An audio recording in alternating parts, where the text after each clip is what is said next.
Assalomu alaykum barchaga. Bugun 25-sentyabr payshanba kuni soat 17dan 31 minut vaqt o'tdi. Bu degani Amerika sessiyasida hozir yalpi ichki ishlab chiqarish mahsuloti bo'yicha hisobot chiqadi. Shunaqangi yangilik bor. Ingliz tilida GDP holatida nomlanadi. Yangilik chiqib bo'lgandan so'ng bozorda reaksiyasini ko'rgan holatda va 1 minutni o'tkazib yuborib, 1 minutli svecha yopilgandan so'ng mana selga zilka qilishni boshladim. Ya'ni boshlaganman. Savdo payti, yangilik payti videoni yozayotgan, zapis qilayotgan paytimda sharhlab berishga, tushuntirishga imkon bo'lmadi, analizlarni tushuntirib berishga imkon bo'lmadi. Shuning uchun zilkalar yopilib bo'lgandan so'ng, zilkalar tugab bo'lgandan so'ng sababini batafsil tushuntirib o'tib ketaman. E'tiborga olinglarki, men bunaqangi savdoda hech kimga maslahat bermayman. Razgon qilishni, katta risk qilishni birdaniga bunaqa savdo stabilniy daromadi yo'q inson uchun tavsiya qilinmaydi. Faqatgina stabilniy daromad emas, tajribasi, bilimi kamroq yoki yetishmagan yoki umuman yo'q inson uchun yoki qayerdandir qarz olgan, kredit olgan, oxiri qolgan puli bilan bozorga kirgan inson uchun umuman tavsiya etilmaydi. Ni v ko'yim случае. Trading sohasida bitta oltin qoida borki, hech qachon kreditga olingan pul, oxirgi qolgan pul, kimdandir so'rab olingan pul, qarzga olingan pul, shoshilinch pullar bilan hech qachon bozorga kirib bo'lmaydi. 200%, milliard foiz slif bo'ladi, slitga olib boradi. Bu meni shaxsiy subyektiv fikrim, lekin bu oltin qoidani men emas, bu trading sohada bizdan ancha yillar oldinda bo'lgan, даже biz tanimaydigan qaysidir chet ellik, qaysidir faylasuflar aytib o'tib ketgan o'sha vaqtida. Mazkur videodagi selga zilka qilinganligini sababini bilish uchun yoki tushunish uchun yoki anglash uchun marhamat kanalimga kirib meni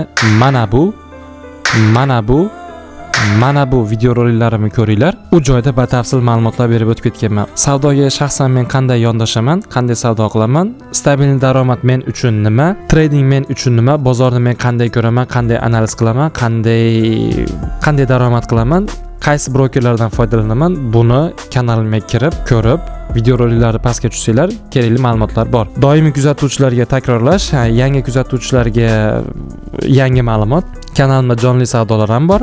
Playlist bo'limiga o'tadigan bo'lsanglar, u joyda hamma kerakli videolarni mavzularga bo'lib, nomlar bilan nomlab qo'yganman. Aynan nimaga hozir bu joydan selga zilka qilganimni mazkur videoda 4-minutu 59 yoki 50-sekundlar adashmasam mana shu atrofda bilib olishinglar mumkin bo'ladi. Asosiy sababini sodda lo'nda qisqa qilib tushuntirib o'tib ketganman. Agar sizga batafsil bu holat bo'yicha, analiz bo'yicha ma'lumot kerak bo'ladigan bo'lsa, yana qaytarib o'taman. Marhamat, meni mana bu videoroligimni ko'ring. Sizda deyarli savol qolmaydi. Bundan buyog'iga savdoda o'zingiz kuzatishingiz mumkin bo'ladi. Men mana shu joyda qolaman. Bu yog'iga o'zingiz ketishingiz kerak bo'ladi. Marhamat.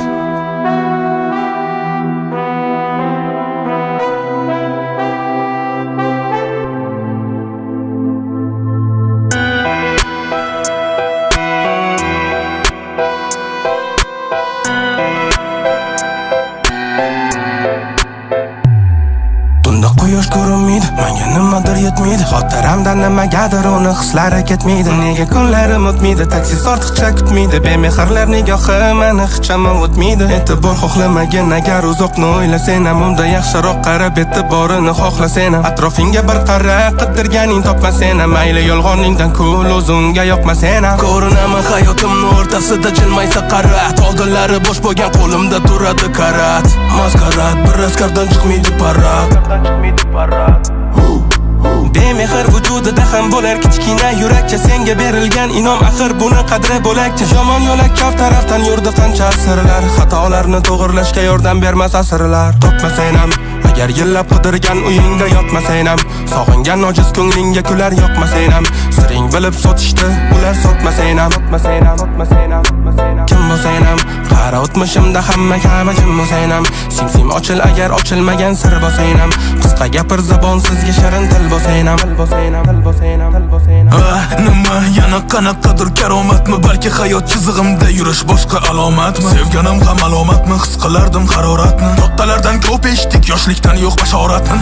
Qara do'stlarimda oqibat biton, oxirgi bor cho'ntagimda qolmagan edi jeton. Esimda hammasi pumba do'stimiz Timon, orzularim ko'p million, ko'p xohlar edim limon. Qidirganim faqat o'sha yolg'on takan baxt bo'lsa ham, kimlargadir vaqt to'ladik lekin to'lov naqd bo'lsa ham, qilib yolg'on aqd bo'lsa ham, qisqa umr dard bo'lsa ham, yolg'izlikka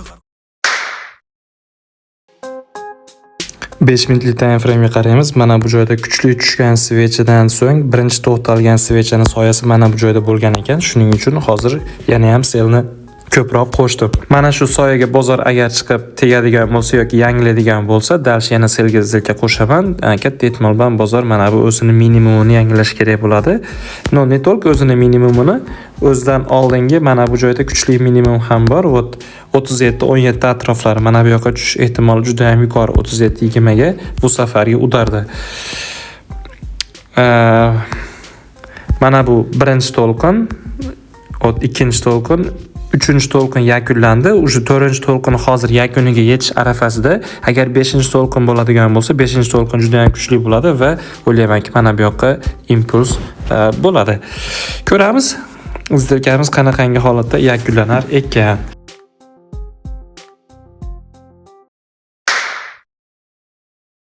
Savdoim shunaqangi holatda amalga oshdi. Men hammasini yopmoqchiman. Mana shu joyda o'zida.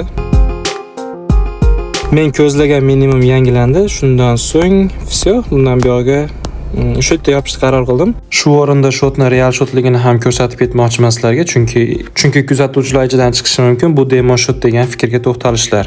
MetaTrader'ga kiramiz. Mana bu joyda ism chiqyapti и mana savdo qilingan istoriya. Ko'rishimiz mumkinki, depozitimiz hozir balansimizda $500 turibdi, chunki men qilgan daromadni yechib oldim. Mana bu joyda istoriyani ko'rishimiz mumkin. Daromad qilingan va oxirgisi mana bu joyda yechib olingan. Bu Exness brokeri Pro akkaunt hisob turi. Agar siz ham men savdo qilayotgan brokerda savdo qilmoqchi bo'lsangiz, video izoh opisaniyasiga tushsangiz, sizga barcha kerakli linklar qoldirilgan bo'ladi.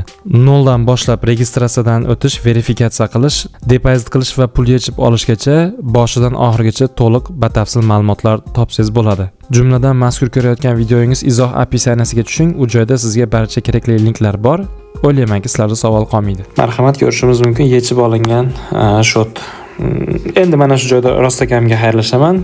Keyingi roliklarda ko'rishguncha sog' bo'linglar, gaplashamiz.